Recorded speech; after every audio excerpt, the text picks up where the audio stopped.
Welcome to the Discovery Doc podcast, where we advocate for optimal wellness and reducing everyday toxic loads, no matter where life takes you. I'm Dr. Cece, doctor in nursing practice, self-proclaimed toxin tamer, and a crunchy mama. I'm Anna Kate, a medical mystery overachiever and your discovery liaison.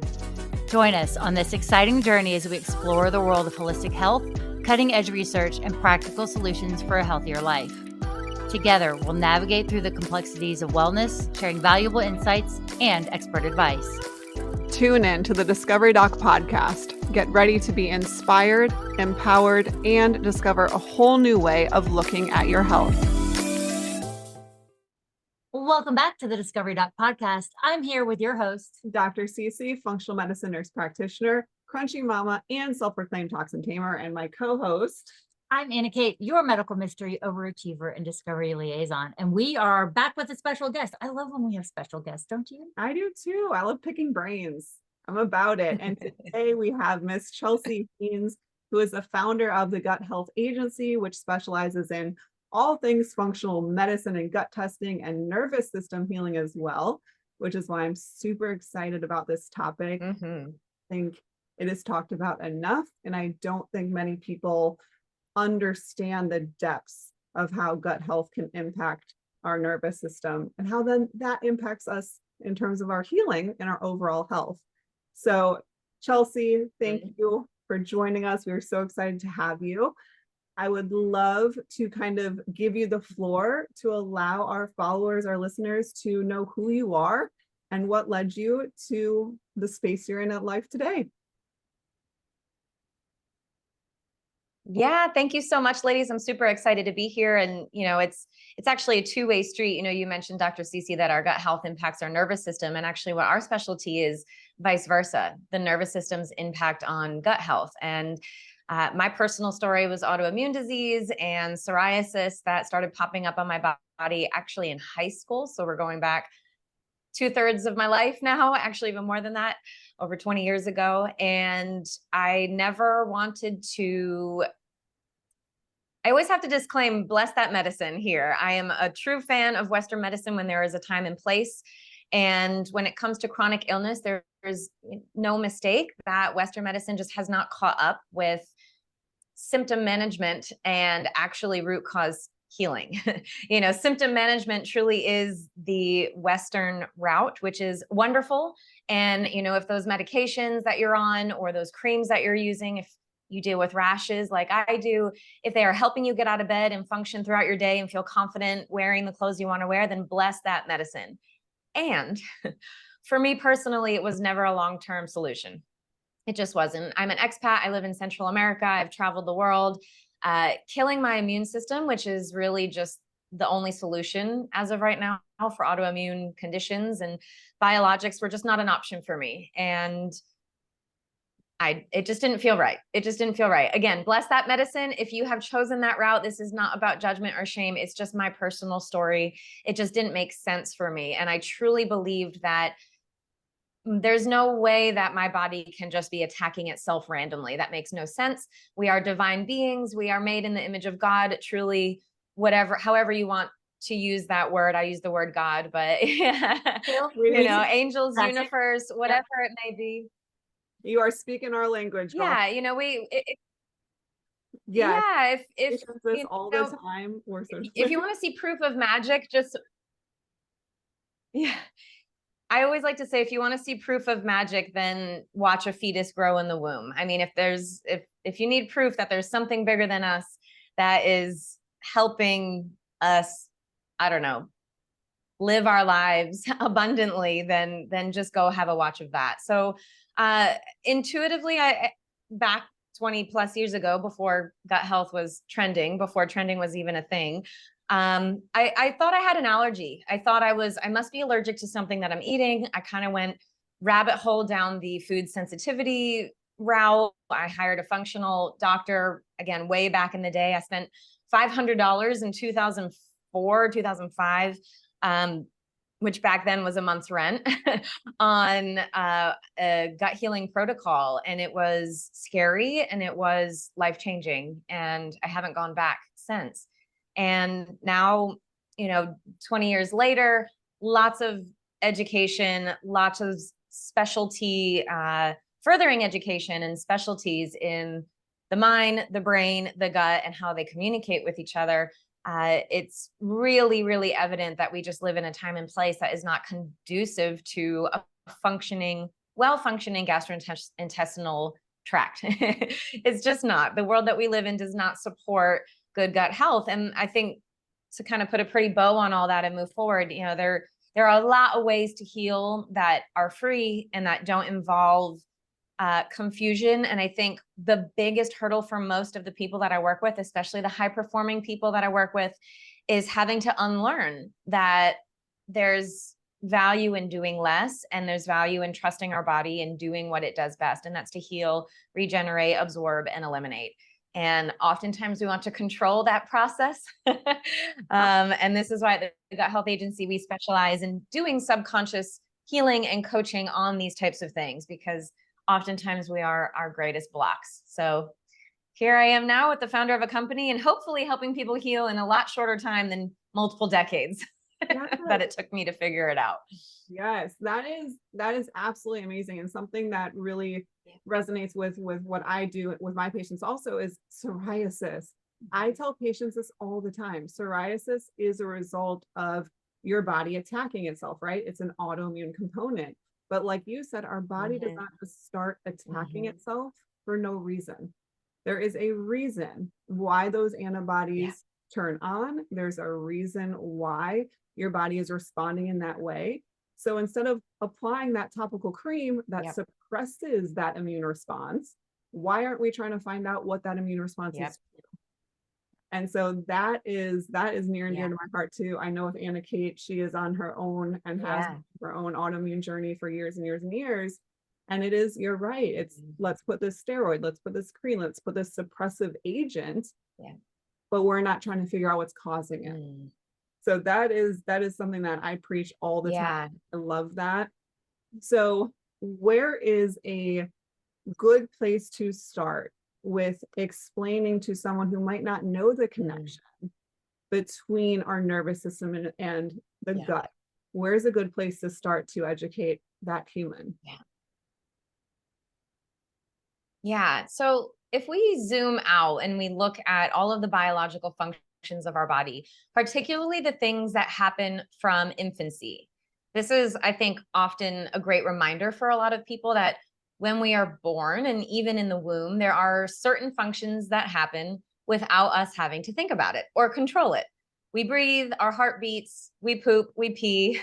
If we are lucky enough, we are fed and nurtured in a loving way on a regular basis.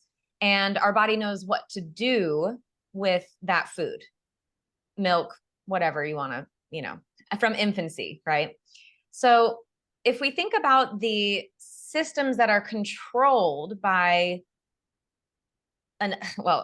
how are these systems controlled, right? If we really zoom out and look, we think, okay, well, what are the things that my body does that I don't have to think about?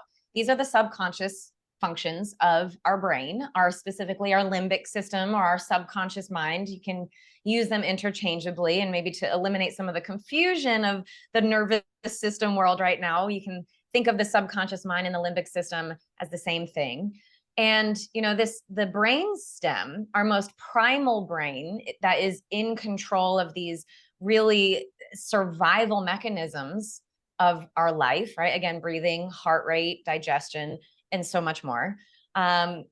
These are the functions that we need to start thinking about when it really comes to root cause healing, and understanding that it's probably not the food that we're eating or the world that we're living in that's causing the problem, but maybe how we are perceiving all of these things in our lives, because our subconscious brain is wired for survival. That's it. That's all it does. We can think about this aspect of ourselves that's actually in control, that is below our level of consciousness. So it's frustrating, right? And it often creates this level of internal dissonance because we believe we're in control. And maybe there's a good example to give here, right? If you get a cut on your hand, maybe more than a paper cut, a wound of some kind, and this is a personal example as well. Actually, for me, it was a rug burn on my ankle. I was like doing yoga and on a not appropriate surface, and I fell and I got a rug burn on my ankle. And for some reason, I just became fixated on this wound. And I kept cleaning it with peroxide. I kept putting Neosporin on it, and I kept it wrapped for weeks. Sure enough, what didn't happen? Well, it never formed a scab and it never healed. It stayed this open, weeping, gross wound. And the more I fixated on it, the worse it got. Finally, my husband at the time looked at me. He goes, Chelsea, just leave that thing alone. Take the Band-Aid off, let it dry out, let it air out. And sure enough, within a week, it scabbed over and it healed. Now, the healing process isn't pretty. And I think this is also a really important takeaway. We assume healing is going to be this easy thing.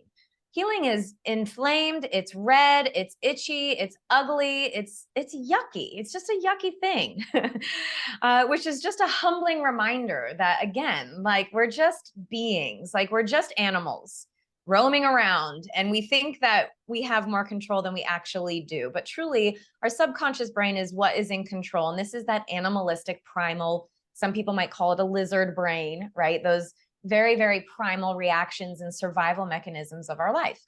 So when it comes to healing internally, it can be challenging because we can't see the wound. Right. Of course, I walk in the world of gut health. So I'm particularly thinking of things like ulcerative colitis or, anything that falls in the really, pardon my words here, the real bullshit diagnosis of IBS, oh, you just have IBS, see you later. It's like, okay, yeah, I have irritable bowels. Thanks. I already know that. That's why I'm here. Right. It's quite frustrating for a lot of people, right? But when it comes to healing, things that we can't see, things that are internal, create this frustration within us, which then triggers, again, our subconscious brain. Oh, I'm not in control, which triggers a fear response, which triggers a survival response.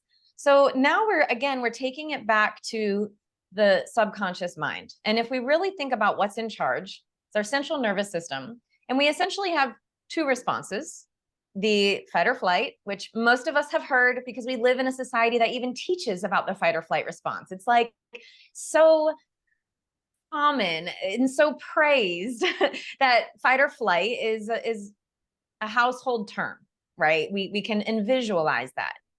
We're missing a few things there: fawn and flight, which are also sympathetic responses. But this is, 50% of the central nervous branch is a sympathetic response.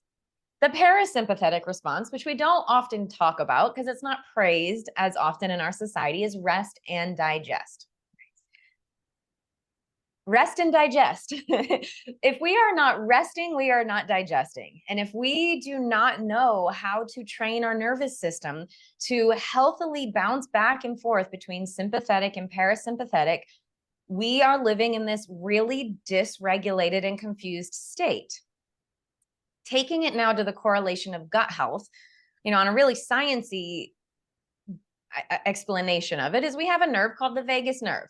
It directly communicates bidirectionally from our brain to our gut. I mean, this nerve literally attaches into both places.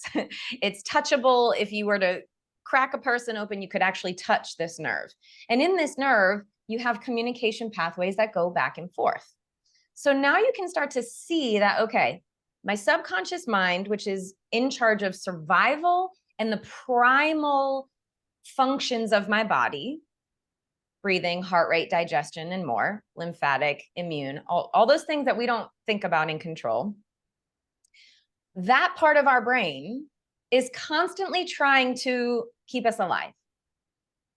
That part of our brain also doesn't understand logic. So we've seen studies of neuroplasticity now that show that we can create new neural pathways. However, the old neural pathways that were instilled within the first 7 years of our life are actually what's controlling everything else. And this is what's determining the functions of our gut health. So we're like, again, we're really zoomed out now and looking at logistically, how can I start moving away from focusing on what am I eating for gut health and start really thinking about how am I eating for gut health? What is the state that my nervous system is in? Because if you pop in a quick Google search, parasympathetic versus sympathetic, you will see very blatantly when you're in a sympathetic state, hydrochloric acid's not produced in your stomach, proton pumps are not working, we don't have gastric emptying from our stomach, our liver gallbladder isn't producing and holding bile the way that it should, our pancreas isn't not producing enzymes the way that it should.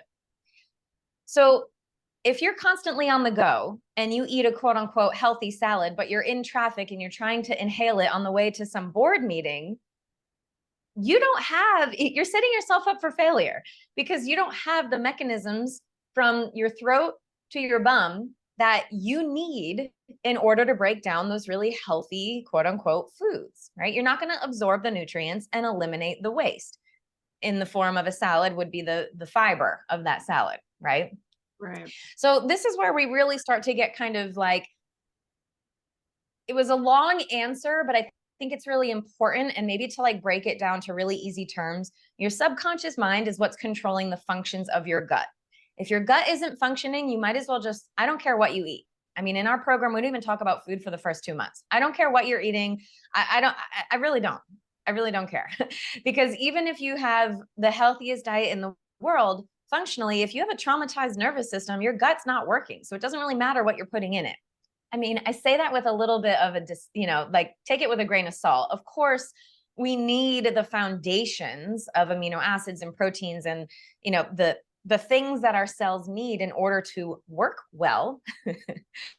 But if the things that are happening in order to absorb those proteins and amino acids and essential fats are not even there, well, we got to back it up one step further. So that's kind of like the why, and that might be helpful then to maybe talk about the how next, but I'll leave that there because I could go on for a long time about this, ladies. I love it. And I've been like itching, like taking little notes while you're talking, because I have actually the best example of a patient I saw 2 days ago, and we'll stick very minimal to details, but she is early 40s, only has a bowel movement once every 2 weeks or so, and has been through GI, has been through She must be in so much pain. Yeah, has been everywhere and no relief, has to rely on things like Miralax and laxatives, and even those don't make her go at this point. But if you assess her history and the life that she has lived, the first 7 years of her life were extremely traumatic, and she had to learn in a survival mode to withhold her stool because of certain family life circumstances that were going on. And that was occurring within got out of that situation at 6 years old. So when you said that, the first 7 years of life, it is so darn true, because the conversation I had with her was like, hey, yes, I will do everything that GI did not for you. I will find other reasons as to what's going on internally, but this is not just a look at the stool, look at the blood work situation. We need to focus on your central nervous system. Yes. And so I just refer to somebody close by who I have a good working relationship with, who can work with her on the central nervous system aspect, because it doesn't matter what I do. Even if I do things differently with GI, it doesn't matter. Her central nervous system needs to be retaught and relearned how to release that trauma and tension, or else nothing I do will work. And you're right, no diet that she follows or food that she eats will matter. And so that was like, when you said that, I was like, oh my gosh, I just went through this with a patient. And that makes so much sense. And it's so important to go ahead. Well, I mean, from a chronic standpoint, as a patient, of even when I did want to eat, like it didn't matter because my body was in fight or flight, just chronically, with all of the bugs and bacteria and all the things going on in my body. That makes a whole lot of sense. I was today years old when I learned something. So thank you. There you go. And this is so common as well, ladies, because when you think about even the bowels love habit and routine. So even if you have healthy bowels and you go on a vacation, you're probably going to experience some type of constipation. Whereas, for majority of people, maybe they don't worry about that too much. Of course, For my clients, they worry about it big time because it turns into a bigger problem. But habitually, whether it's in infancy or middle school or maybe even high school, if you were bullied, if you were afraid to go to the bathroom, if, there's a lot of reasons why people hold their bowels, embarrassment, shame, whatever it may be. And the gut learns habits. So now for years, you're training the muscles, so we have to think about gut health, not just neurologically, but also functionally, and also like structurally. The pelvic floor, the migrating motor complex, and peristalsis, the grander movements of our GI tract, these things learn behaviors just like any muscle in the body. If I go to the gym and I start doing exercises that I haven't done in a long time, my muscles they're going to be like, what the hell is going on here? And they're going to be sore for a long time, right? There's going to be like early failure on that lift. So we teach our bowels and our muscles, but again, between our throat and our bum, we teach our muscles habits. So if holding your bowels was a part of your life story for a long time, that makes so much sense. So in addition to doing the central nervous system work, the functional work as far as like getting your organs working again and supporting maybe stomach acid, there's mechanical digestion and chemical digestion. So, as far as like Dr. Cece, probably what you do with your patients, a lot of the chemical digestion can be supported with supplements, at least to kind of like rev the engine. This is an adult conversation. I always say digestion is about getting turned on again.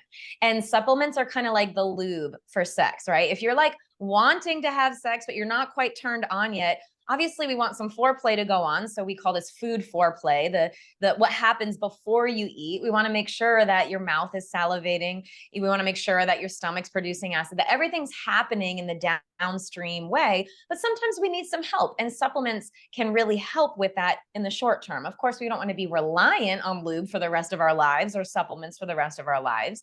So thinking about the mechanical digestion can also be really helpful. So a pelvic floor therapist, doing belly massage, going to see acupuncture specialists who can hit certain nerve points that are going to trigger messages to your bowels that, we want to stimulate movement through the bowels, especially for chronic constipation.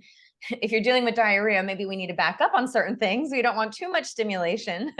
But if you're dealing with chronic constipation, we need to reteach those muscles when it's okay, and that it is okay to release again. And, that there's an emotional component and there's a functional component as well. And simple things like getting a squatty potty and lifting your knees above your hips can be really helpful, because now you're releasing a nerve in your anus or close to your anus in your pelvic floor that's actually going to trigger a message to your brain that says, hey, we're not standing, we're sitting. Now this is a safe time to release. I mean, if you go to any public bathroom in the Middle East or in Turkey, they're porcelain holes in the ground with grids for your feet, and you get into a full squat in order to go to the bathroom. This is, if anyone's dealing with chronic constipation, just maybe try squatting over your toilet, truly. And I guarantee it'll happen a lot easier. Yeah, it's so true. If you just think about infants, if you think about babies who go poop, they squat, they go in the corner, they hide, they squat. And that's a natural, they're not taught that, right? That's a natural just mechanism to get in that position. So it makes total sense. And let's even think about it to infancy too. Sorry, we're delayed a little bit. I'm sorry. I know we are. It's totally fine. We're doing our best, y'all. But to your point, that other person that I referred that patient to is an amazing pelvic floor therapist, because it's the central nervous system. The pelvic floor needs work. When we're housing that much trauma and our central nervous system is staying like this, then physically we are also going to stay. So it's multifaceted. And I love that you mentioned that. Absolutely. And we can even take it one step back to infancy. If for anyone here who's like, oh, my knees won't allow me to squat, you can do literally what's called a happy baby pose and lay on your back and pull your knees into your chest and like get that same effect. Obviously, pooping in that position might be a little awkward or uncomfortable, but hey, we're talking poop here. Do what you got to do to get it out. But physically, if standing and squatting isn't an option for you anymore, most people can lay in bed early in the morning, pull their knees to their chest and do some side to side twists, but even just that happy baby pose, we can also call it a dead bug pose, but happy baby is a little bit more pleasant. And when you think about babies sitting with their diaper on in, in their baby chair, they're constantly grabbing their feet. I'm doing it right now for anyone not watching the visual. They're constantly grabbing their feet and pulling their knees to their chest. This is like an automatic, if you want your baby to poop, put knees to chest, and that will help a lot. Right. Absolutely. It makes total sense. Bring it back to the basics. And like you said, our brain, parts of our brain don't think, they just do things automatically. And so why don't we as adults then do those things automatically? Another thing that you said that is fascinating, because in my world, I do think about both, but obviously not to the extent that you do with how our central nervous system impacts gut health, but more than gut health impacting us in terms of our central nervous system as well, is that it is a loop.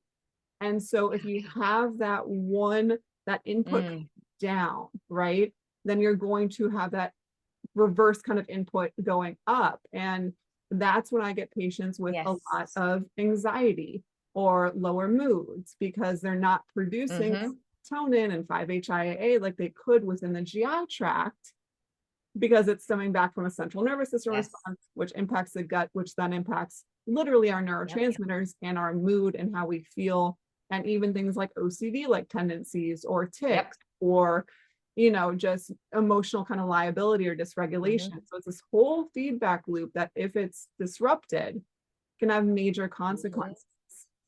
So walk us through. Yes, even thyroid health, same thing. Yeah.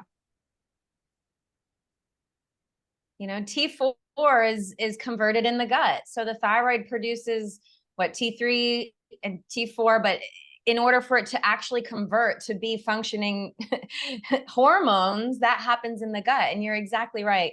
And this is why at the Gut Health Agency, we call it a top down and a bottom up approach, right? So we do functional testing. We need to know functionally, how are your organs of your GI tract working, and what does your microbiome look like? Because listen, ladies, at the end of the day, if there's a tapeworm living in your gut, you can only do so much nervous system work until we have to address the worm in the gut, right? Like, we have to address the infections, the parasites, the dysbiosis. That is a secondary thing to the longer, like, why is your gut an optimal place for those things to survive? That's why we have to do the top-down therapy in addition to the bottom-up.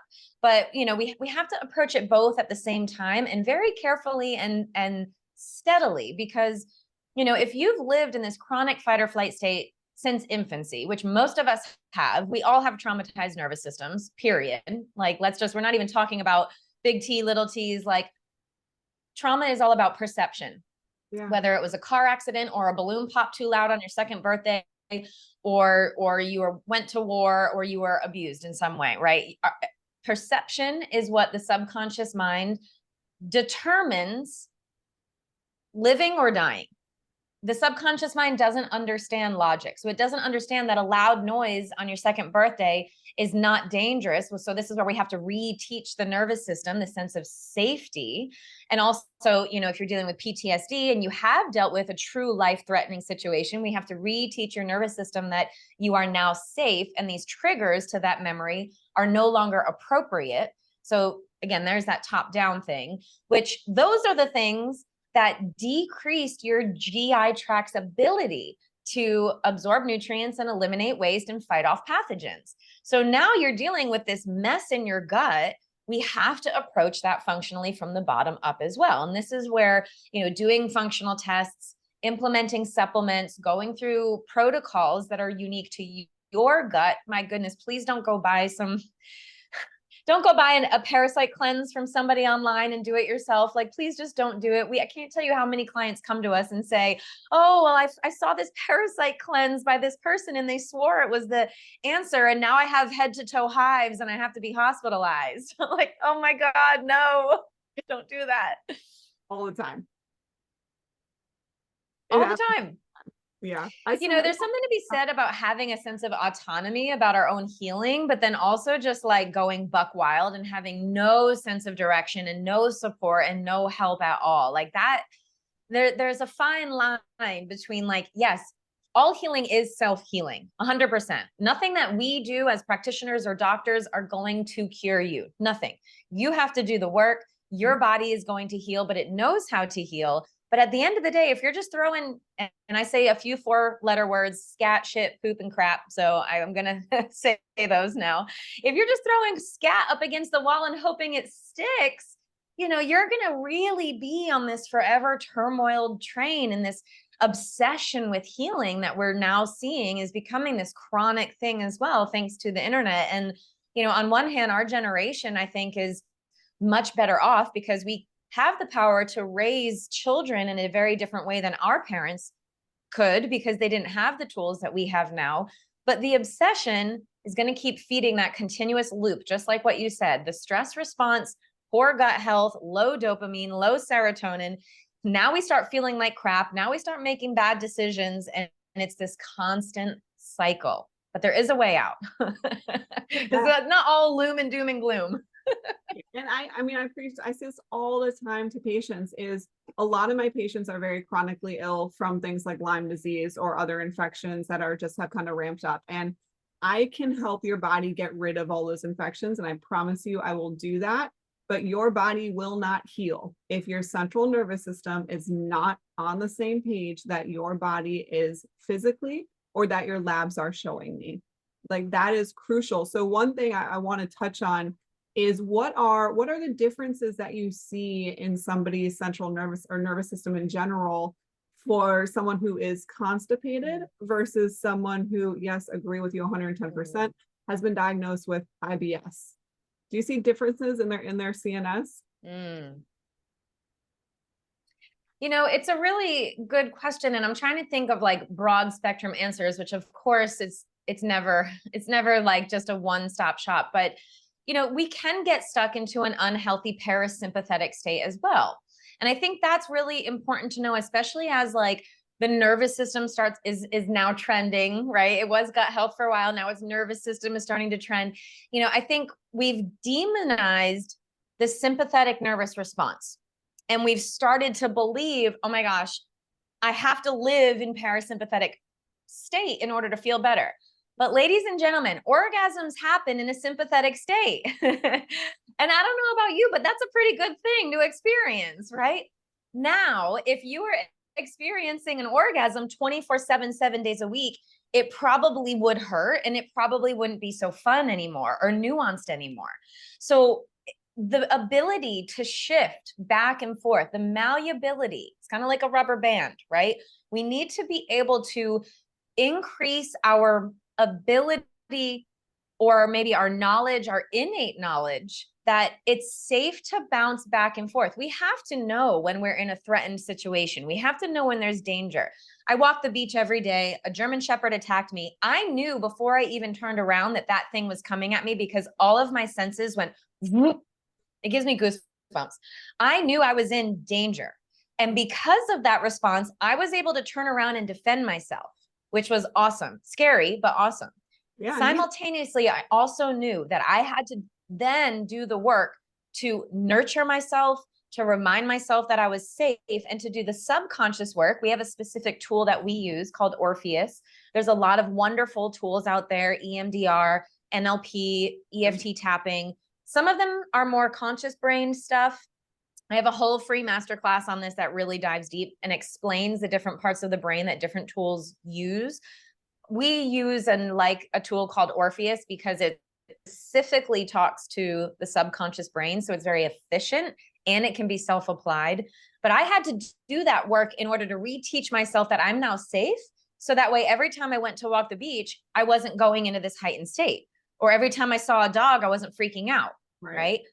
Of course, I learned how to protect myself, and that I might need a weapon, a baseball bat, something in case there is a rogue dog walking down with, not on a leash. However, I don't want to stop walking the beach. So circling it back around to your answer about constipation and IBS, or even, the differences, I do think that Dysregulation is really the best way to put it. Sometimes people are stuck in this heightened survival response, and it's very obvious. I mean, we are energetic beings. We can feel, even virtually, each other. I mean, this is why social media is so intense, because we can feel each other through posts, right? So you can tell when a patient or a client is stuck in this heightened, anxious, sympathetic state. And this is often when we see that inflamed IBS, running to the bathroom, kind of like irritable diarrhea, explosive situations. However, that often also comes with the chronic state of constipation, right? Often explosive diarrhea is not really diarrhea. It's usually a result, it's another symptom of chronic constipation, right? The body's finally just like, okay, this has to come out, which when we think about constipation and maybe more of a slower system, we got to look at motility.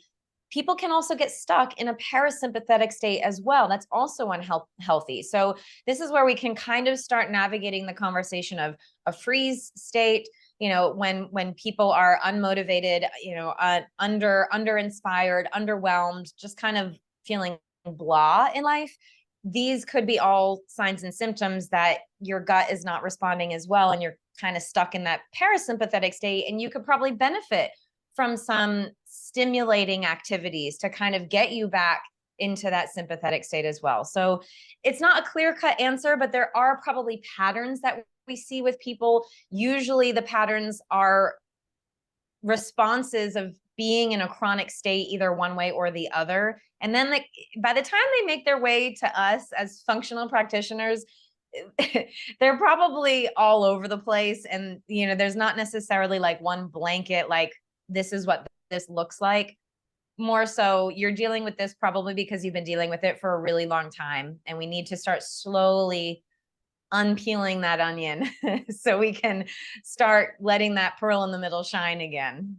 Absolutely. I love all that. And when you were first starting to answer, it clicked out when you were saying, hey, we have to be able to shift. Then it's like, well, duh, people are getting stuck on one side or the other.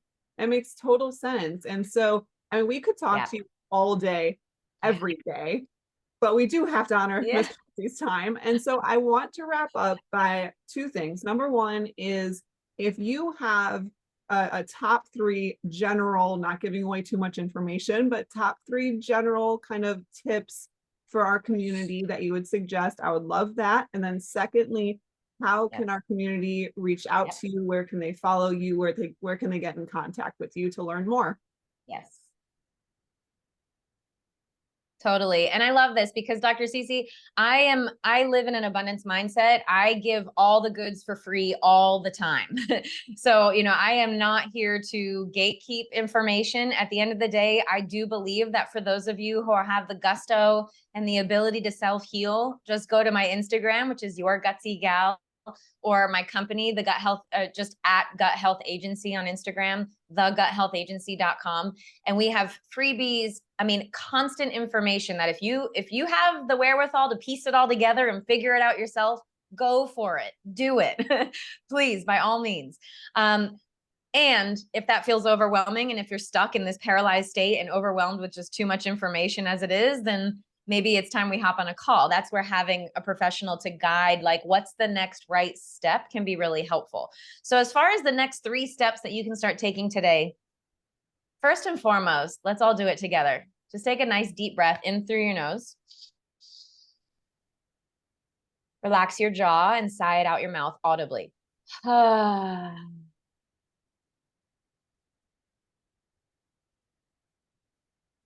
The power of a deep breath.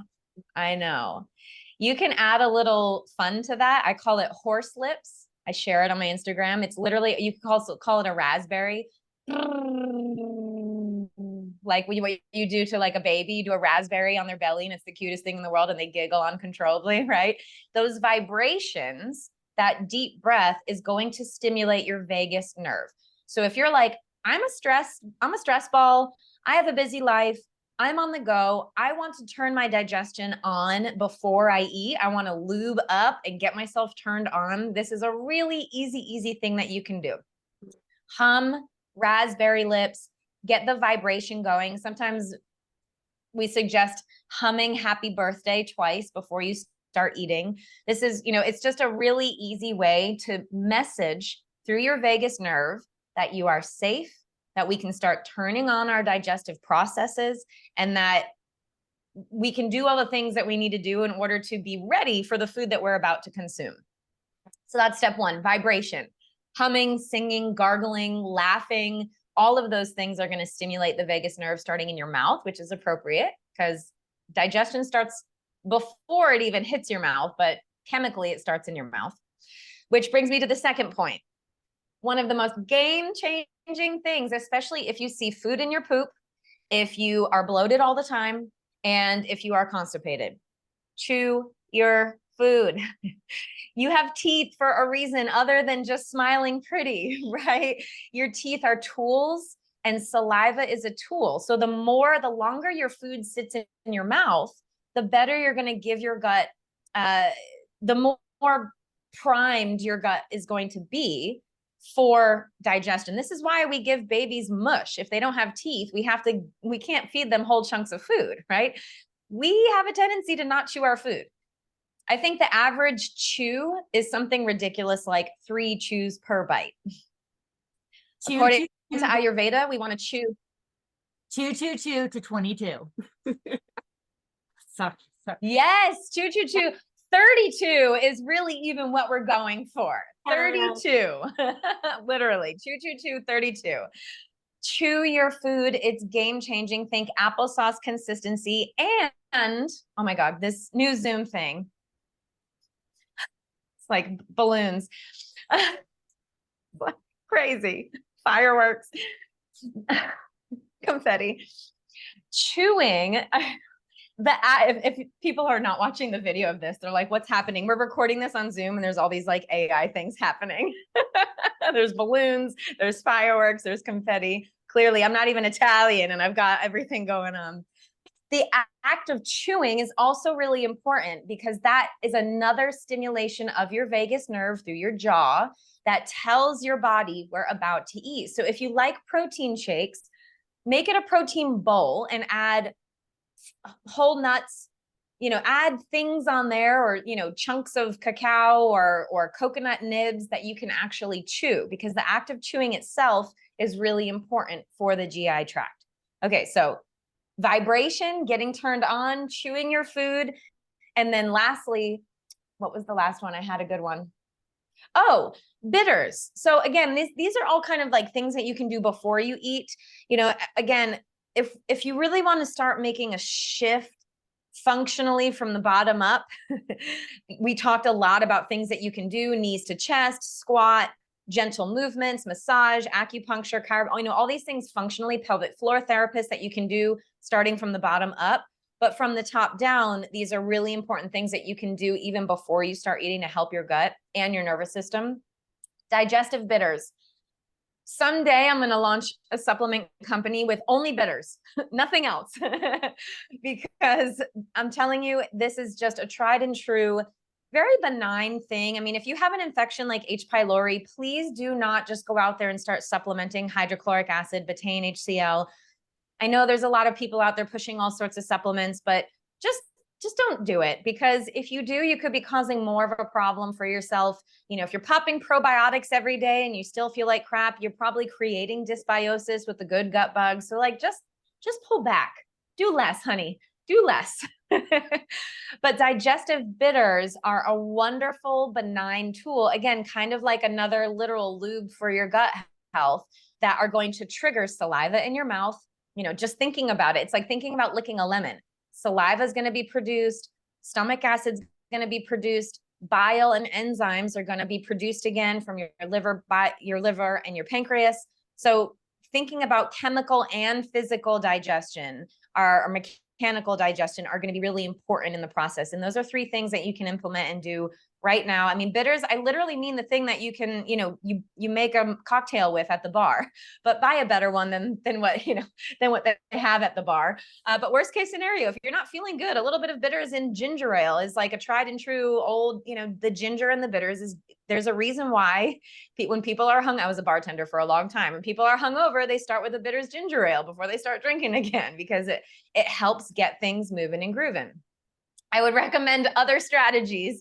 Buy yourself a tank. You can connect with me on Instagram, Your Gutsy Gal, and I'll send you some tried and true bitters that you can get either locally or online that we trust and use with our clients every day. And I think those are 3 things that you can implement right now that are going to make a big difference in how you feel. Yes, those are amazing. Thank you so much for sharing that, because most of our society is so on the go that you're right. We're shoving food in our mouth in the car or on lunch break. That's supposed to be an hour and we're only doing 7 minutes. And then we're like, why are we constipated? Well, because you didn't allow your body to proper mechanics to set yourself up for digestion.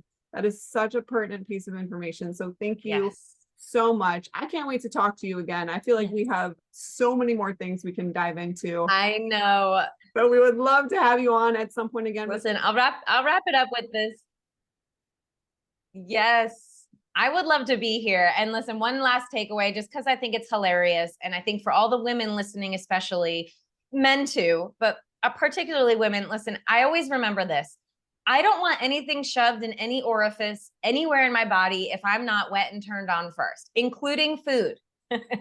So get your mouth wet and turned on, get yourself lubed up and ready to enjoy the pleasure of the meal that you're about to experience. Because if life is not pleasurable in Technicolor, what the hell is the point of it anyway?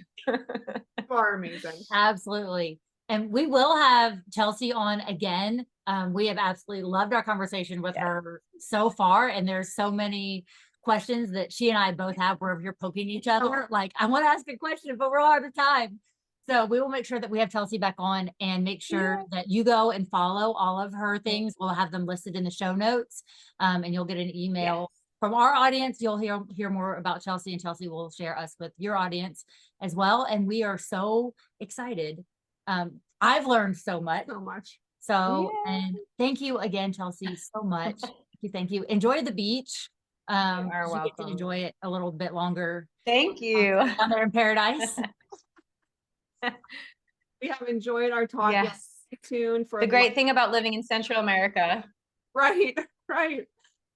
Stay tuned, y'all, for lots more to come this month on all things gut health related. But until next time, let's discover together.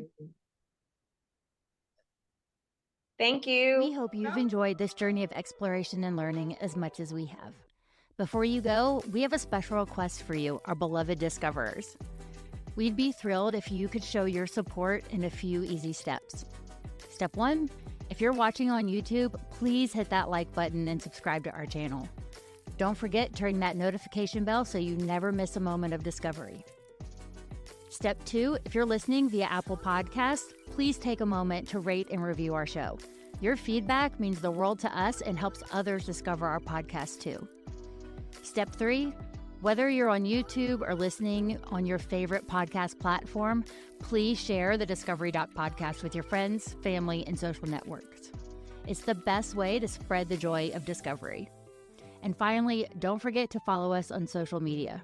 You can find us on Instagram, Facebook, and TikTok at The Discovery Doc. Stay connected with us for updates, behind-the-scenes content, and so much more. Plus, for exclusive content and additional resources, be sure to check out our website at www.thediscoverydoc.com. And while you're there, if you have a burning question or a topic you'd like us to discuss on the show, simply let us know. Thank you, Discoverers, for being part of our incredible journey. Until next time, let's discover together. The content provided in this podcast provides general information and discussions on various topics related to health, wellness, and medical advancements. However, it is essential to understand that the content provided in this podcast is not intended to be a substitute for professional medical advice, diagnosis, or treatment. The hosts, guests, and contributors are individuals sharing their personal experiences, opinions, and knowledge in their respective fields. While they strive to provide accurate, up-to-date information, medical knowledge is constantly evolving, and the information presented in this podcast may not always reflect the most current research and medical guidelines. It is crucial to consult with a qualified healthcare professional or medical expert for specific medical concerns. Never disregard professional medical advice or delay seeking medical treatment based on the information presented in this podcast. The Discovery Doc podcast encourages listeners to use their own judgment and discretion while implementing any suggestions, recommendations, or lifestyle changes discussed in this episode. Each individual's medical situation is unique and may work for one, may not be suitable or safe for another. The podcast hosts, guests, and contributors are not liable for any direct, indirect, consequential, or incidental damages or harm that may arise from listening or acting upon the information provided in this podcast. Listeners are responsible for their own health decisions and should exercise caution and seek professional guidance when necessary. By listening to this podcast, you acknowledge that you have read, understood, and agreed to this medical disclaimer. If you have any questions or concerns about this medical disclaimer, please consult a qualified healthcare professional.